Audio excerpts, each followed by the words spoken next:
Hello, আসসালামু আলাইকুম। কালকে এক বক্তা দেখি বলতেছে যে বাংলাদেশে মুসলমান আছে কিন্তু ইসলাম নাই, এবং ইউরোপে মুসলমান নাই কিন্তু ইসলাম আছে। তা আমি তখন ভিডিওটা ভাবছি টান দিয়ে দিব, তখন এই কথাটা শুনে যে দেখি বক্তা কি বিশ্লেষণটা করে। তখন সে বুঝাইলো যে ইউরোপে দেখবেন 90% খ্রিস্টান অথবা অন্য অন্য ধর্মের লোক, কিন্তু তাদের মধ্যে মনুষ্যত্ব আছে। কেউ কাউকে না পারলে ঠকাবে না, কেউ কারো জিনিস, কেউ কারো হক মেরে খাবে না, দুই নম্বরই করবে না, ঘুষ খাবে না, খুবই কম, নাই বললেই চলে আর কি।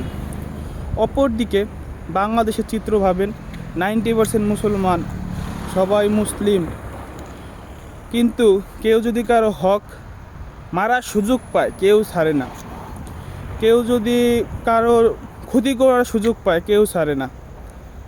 আর অন্য অন্য অপরাধের কথা তো বাদই দিলাম।